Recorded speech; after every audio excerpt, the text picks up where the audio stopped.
I mean, honestly, it just makes me wonder how much Among Us Dylan plays.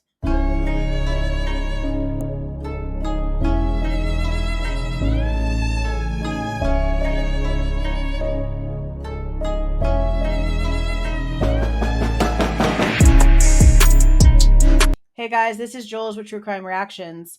Disclaimer. Everything stated in this video is my opinion and my opinion only. And just like everything else in these cases we discuss here on this channel, everything is alleged. Now, we've got more documents from the state and the defense when it comes to pretty much everything that's happening in the Idaho student murder case. We've gone over the most recent information regarding the text messages and the 911 call. And now we have some new information when it comes to the bushy eyebrows scenario. Now, in the last bit of information that came out about the eyewitness bushy eyebrows situation, what we've basically come to terms and understanding is that Dylan was extremely intoxicated and out of her mind, unable to even comprehend life and reality from how it sounds, and she has a bunch of big puffy eyebrowed artwork all over her room. And when she is describing the person in question, she is claiming that she finds it odd that the person is not coming towards her or speaking to her,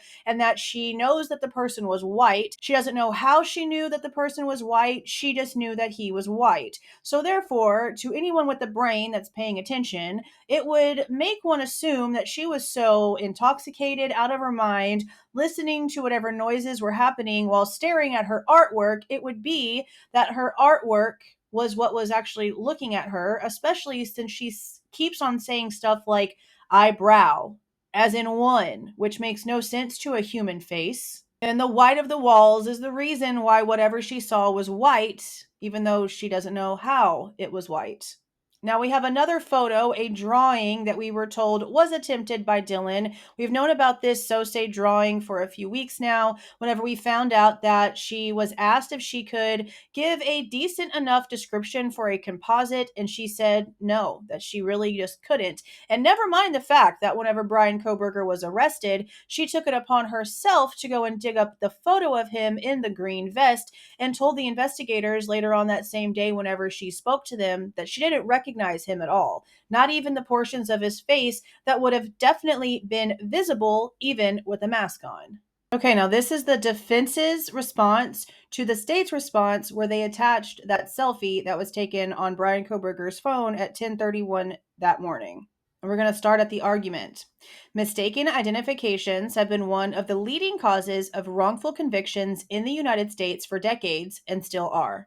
When a witness swears under oath to the identification of the person on trial, the impact cannot be understated. In this case, if Dylan is allowed to say that she saw bushy eyebrows, it will not be different than her pointing to Mr. Kohberger and saying, "That is him." To make matters even more prejudicial, the state wants to admit into evidence a picture of Mr. Kohberger as if Dylan identified him in the photo. This is how wrongful convictions occur. And remember, we were told willy-nilly out of nowhere by Ashley Jennings, I believe it was on the 23rd of January, whenever they finally opened up the court hearings, that Dylan did not recognize Bryan Kohberger when she saw his photo after he was arrested. How we came to know more information and what we learned was through documents then telling us that Dylan took it upon herself to go and find Bryan's mugshot whenever he was arrested. And later on that same day, whenever she was interviewed, she was asked if she recognized him, and she said no. So not even the portion of his face that would have technically been still visible through whatever mask the person was apparently wearing, none of that jogged her memory. The photo of Mr. Kohberger that the state attached to his response is not relevant and is overly prejudicial. This is akin to the state trying to identify Mr. Kohberger for Dylan or create its own cooperation for her. Dylan previously said that she could not identify him. There are literally millions of people in the world who might be described as having bushy eyebrows. The term itself is subjective, and Dylan has a fascination with drawing eyes and eyebrows. Something else that we learned, which is why it's interesting that whenever she describes the intruder, she's saying majorly singular eyebrow, not eyebrows, that it was looking at her but not coming towards her, wasn't speaking to her, and that she knew that he was white or that the person was white, but she didn't know how the person was white. But if you've been paying attention and you know the details, then you would just assume that she was so out of her mind, obliterated, drunk, and on who knows what else, that she is laying in bed or sitting in her room or just in her room listening to whatever noises are actually happening during the event, and her brain is taking the drawings on her white walls, the noises and other things throughout the day, and creating a character. That's how it feels to me. Especially since weeks later she's describing a fireman walking through the house. None of it adds up. The state contends that Dylan's statements are independently reliable as law enforcement did not employ a witness identification procedure. Mr. Kohberger is not suggesting that Dylan's descriptive words were developed in conjunction with a lineup. Dylan was interviewed 5 times. Law enforcement was involved with each interview. According to the state, Dylan's multiple descriptions of the intruder were based on her own recollection and were not the result of suggestive identification procedures employed by law enforcement. Mr. Kohberger points the court to the following instances which are suggestive. Number 1. In the second interview on November 13th of 2022, Dylan was interviewed at the police department by Detective Mowry, who inquired about facial features and asked Dylan if she knew what color the intruder's eyebrows were. Detective Mowry is the person who mentioned eyebrows, not Dylan.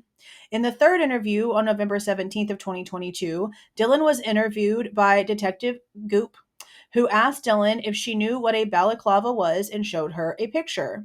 In the fourth interview on December 1st, Dylan drew the mask for the interviewer. A copy of Dylan's drawing is attached. It looks remarkably similar to a balaclava. You know why this is important? Because it's showing that this detective showed Dylan a picture of this mask weeks before this drawing right here was actually drawn by Dylan. Does this look familiar to those of you who play video games? Let me just pop up one of my little characters here. I've actually used him on thumbnails.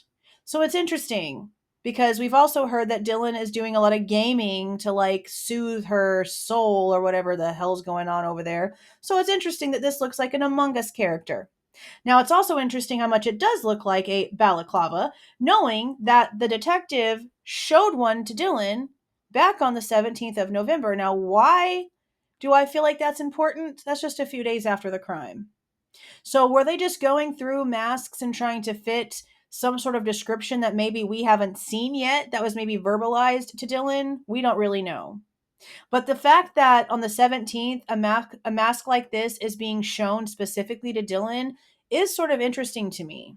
And this is way before anything that we've been told when it comes to them knowing who Bryan Kohberger was. And we've never once been told that there's video footage or anything of the person in question.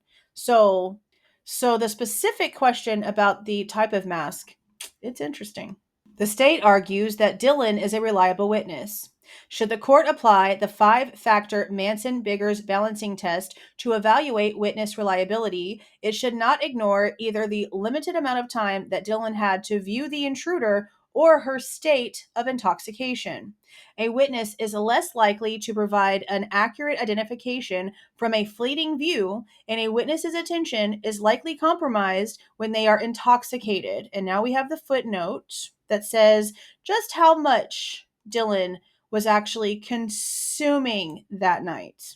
On Saturday, November 12th of 2022, through the early morning hours of Sunday, November 13th of 2022, Dylan had consumed champagne, 9 to 10 seltzers, meaning White Claws with 5% alcohol, a Borg, which is like a milk jug where they create their own alcohol mixture along with water. We've heard this in several cases. I believe even back in Kylie Rodney's case, these Borgs were like a big thing. And we also saw them in the videos that we've seen about Emma Bailey being at the house, all the things that we talked about earlier on. You can actually see them walking around with these Borgs in their hands. Most of the time, they're tethered to their wrists. because they're completely just for single use. They're for you to bring for your own alcohol. A lot of times people bring these to like concerts and festivals and stuff because it's a way that you don't get spiked. You keep your stuff on there, and it's also water mixed with alcohol. So for some reason, they feel like this is like a healthier way to drink. I don't know. It's like a whole thing. Anyway, this is normally like a 1 gallon water jug, milk jug type container. So if she drank an entire gallon jug of alcohol, a hard alcohol, whichever one it was, be it whiskey, bourbon, vodka, tequila, a mixture, who knows, on top of champagne and 10 of those little like White Claw equivalents, on top of whatever alcohol she also consumed while participating in a drinking game. That's a lot of alcohol. Holy crap-a-moly. This footnote just recites the alcohol consumed in an approximate 24-hour period and does not include alcohol consumed in the immediate days prior to November 12th of 2022. That's a lot of alcohol. Dylan saw the intruder briefly in a dark hallway, and in her own words, she was probably very drunk and tired when she saw the intruder at 4 a.m. Should the court apply a relevance test and weigh the reliability of Dylan, exclusion of the term bushy eyebrows is appropriate for all of the reasons explained in the Manson-Biggers test and intoxication as referenced in Alvarez, another case that they've referenced. If the court decides to not rely upon Manson-Biggers and Alvarez, it should consider the scientific studies that explain the fragility and inaccuracy of memory. This analysis, which is applicable to a court's decision to exclude/limit this evidence, is the fact that scientific studies conducted on memory show there are several steps to creating and retaining memory, and influences such as amount of time of exposure to view, the amount of stress involved, level of intoxication, and post-event influences, interesting, among others, should be taken into consideration when determining reliability. The science of memory is laid out below. The first phase in the development of memory is the acquisition or encoding phase. The acquisition of memories depends on perception and all of the factors that affect perception, such as distance, lighting, and duration of exposure. And this footnote is just a website going to this encoding, storage, and retrieval article written by this Kathleen B. McDermott and Henry L. Roediger III. Because perception also depends on several individualized factors, the encoding phase of developing memories is affected by many of those same criteria. The contents of short-term memory are limited and highly subject to interference by subsequent sensory, cognitive, emotional, or behavioral events. The contents also have been biased by prior knowledge, expectations, or beliefs, resulting in a distorted representation of experience. Short-term memories of events that happened early in a witnessed proceeding may simply be forgotten with the passage of time or badly compromised by attention directed to subsequent emotional events or cognitive and behavioral demands.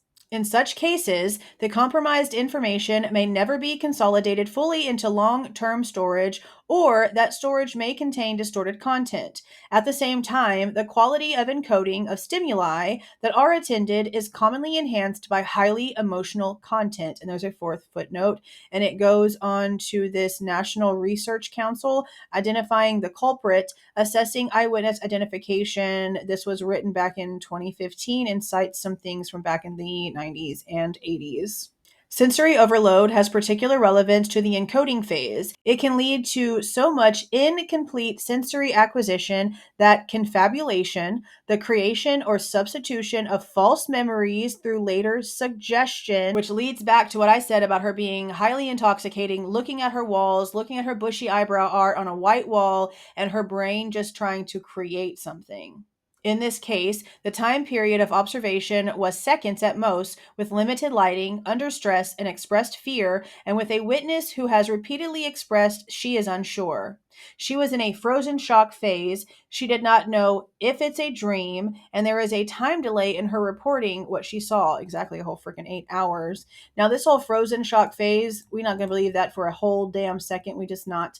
The next part of the memory process is the retention and storage phase. During this phase, the brain stabilizes and consolidates memories for storage until they are called upon for retrieval. And this is just another footnote going towards a national research page. The amount of data being encoded and retained is one factor that affects this phase. The greater the amount of data presented, especially in shorter periods of time, the less that will be retained. And there's a sixth footnote that goes down to something written by a Mark Shergwin.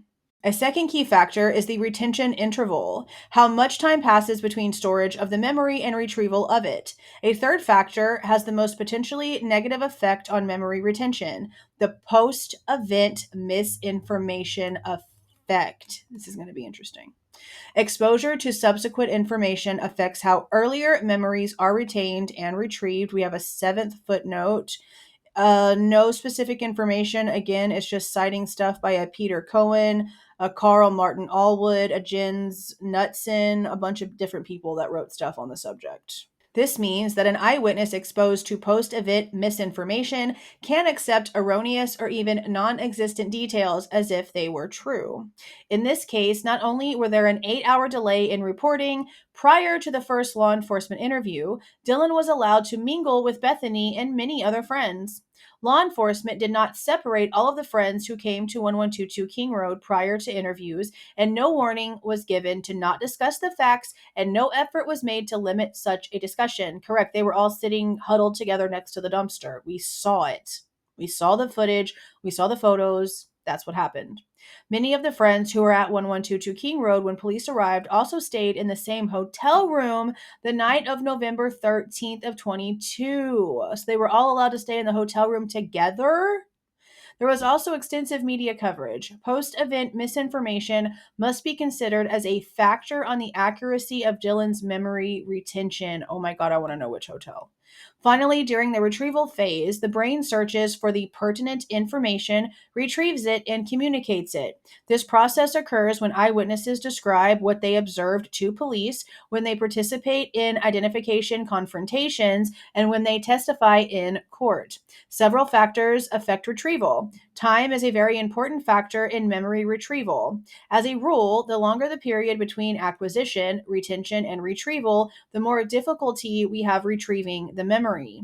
The phenomenon referred to as memory decay. And there's an eighth footnote, and again, just goes to the National Research Council information. By the time Dylan testifies, almost 3 years will have passed after 5 law enforcement interviews where her recitation of the events of November 13th, 2022 changes, and after extensive media coverage about the case, which almost always includes pictures of Mr. Kohberger. Memory retrieval in these circumstances weighs against reliability.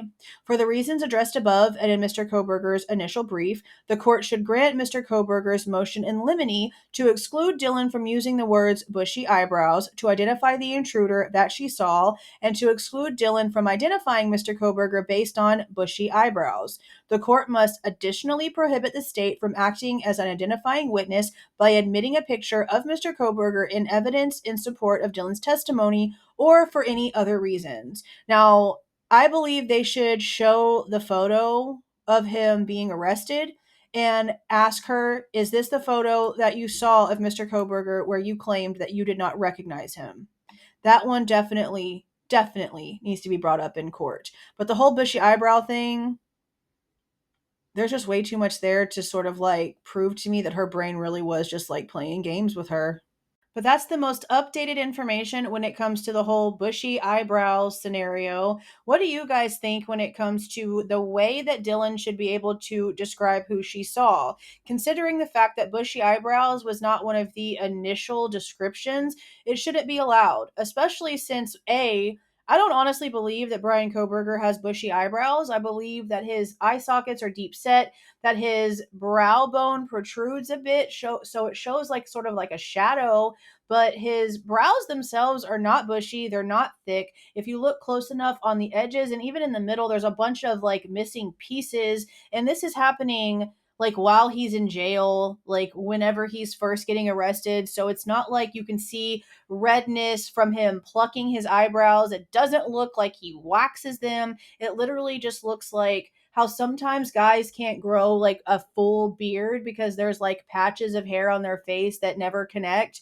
That's sort of like what the eyebrows are doing here. So I want to know what you guys are feeling about this, because I honestly don't believe that it should be used as a description, especially with the weird scenario that we have with her intoxication, being in her room, looking at all of her crazy, odd artwork that she has on her white walls, the description sort of being fed to her when it comes to the mask being shown to her prior to her being asked to draw what she saw. You would think her being asked to draw the type of mask that the person was wearing would have been on like day freaking one, not almost like what 3 weeks later. That's a little bit insane to me, but I want to know what you guys are feeling about all of this down in the comments. If you like the way that I present this information and give my opinion, please don't forget to leave a like on the way out, subscribe to the channel if you were not subscribed already, and please don't forget to make sure that that notification bell is set to all so you don't miss any of my rants, reviews, reactions, updates, or deep dives. See y'all.